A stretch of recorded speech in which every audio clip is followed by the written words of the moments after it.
Carl Eldrew Yulo, pinayuhan ng mga netizens na huwag tularan ang pagkamadamot ng kapatid na si Carlos Yulo. Nagdiwang ang mga taga-suporta ng pamilya Yulo sa kamakailang tagumpay ni Carl Eldrew Yulo sa 3rd JRC Artistic Gymnastics Stars Championships 2024 na ginanap sa Thailand. Sa nasabing kompetisyon, nakamit ni Carl ang 4 na gintong medalya, isang malaking hakbang patungo sa tagumpay sa larangan ng gymnastics. Gayunpaman, hindi nakaligtas si Carl sa mga paghahambing mula sa mga netizen. Naikinokonekte siya sa kanyang kapatid na si Carlos Yulo, na isang tanyag na atleta at ang pinakadekoradong Filipino Olympian sa kasaysayan. Marami sa mga komento ng mga netizen ang nagbigay ng mga paalala kay Carl at nagsabi ng mga opinyon hinggil sa kanyang posisyon sa industriya. Hindi may iwasang ikumpara ang kanyang landas sa tagumpay kay Carlos, na naging kontrobersyal sa social media matapos magbigay ng mga pahayag laban sa kanyang pamilya. Ang mga komento ng mga netizen ay naglalaman ng mga babala para kay Carl na huwag hayaan na ang kasikatan at tagumpay ay makaapekto sa kanyang ugnayan sa pamilya. Isa sa mga netizen ay nagsabi, "Huwag ka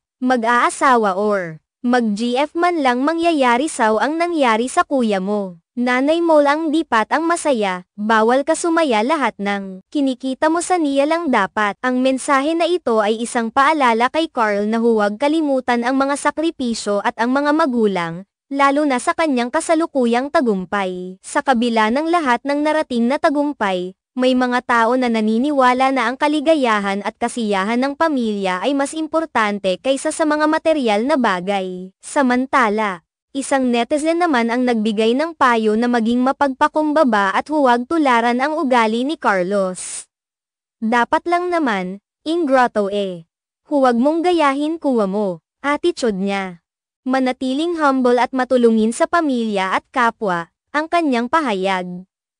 Ayon sa kanya, mahalaga ang pagiging mapagpakumbaba at pag-alala sa pamilya at mga mahal sa buhay. Nagbigay siya ng babala na ang kasikatan ay maaari ring magdala ng mga negatibong epekto kung hindi ito maayos na pamamahalaan. May isa pang netizen na nagbigay ng gabay kay Carl na magtuon muna ng pansin sa kanyang sarili at pamilya bago makipag-focus sa anumang personal na relasyon. No girlfriend muna. Toto ELDREW. Enjoy muna sarili mo, family mo muna, mamahalin ka ng mga tao, biruin mo. Buong Pilipinas will loves you. Ipinahayag ni Narisa ang kanyang suportang hindi lamang kay Carl kundi pati na rin sa kanyang pamilya. At naniniwala siya na magiging mas mahalaga ang pagpapahalaga sa mga magulang at sa mga taga-suporta sa bansa kaysa sa pagkakaroon ng kasintahan o relasyon. Ang mga komentaryong ito ay sumasalamin sa nararanasang isyu ng pamilya Yulo, partikular na sa relasyon ni Carlos Yulo sa kanyang mga magulang. Si Carlos ay naging sentro ng kontrobersya matapos niyang maghayag ng mga pahayag na nagsasabing ang kanyang mga magulang ay kumuha ng bahagi ng kanyang mga kita mula sa mga premyo sa mga kompetisyon.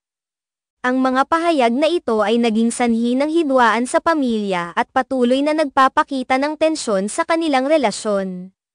Hanggang ngayon, si Carlos ay iniwasan ang makipag-ugnayan sa kanyang mga magulang at mas pinili niyang magsaya sa mga premyo at tagumpay na natamo niya kasama ang kanyang kasintahan na si Chloe San Jose. Sa kabila ng lahat ng mga komento at paghahambing sa pagitan ni Carl at Carlos, ang mga taga-suporta ni Carl ay umaasa na patuloy niyang mapapahalagahan ang kanyang pamilya at hindi madadala ng fame. Marami ang nagsasabing ang tagumpay ay hindi lamang nasusukat sa mga medalya at parangal, kundi pati na rin sa pagiging tapat, mapagpakumbaba, at pagmamahal sa pamilya at mga tao sa paligid. Hinihikayat nila si Carl na magpatuloy sa pagpapakita ng malasakit sa kanyang pamilya at hindi maging katulad ng mga isyu na kinaharap ng kanyang kuya, si Carlos.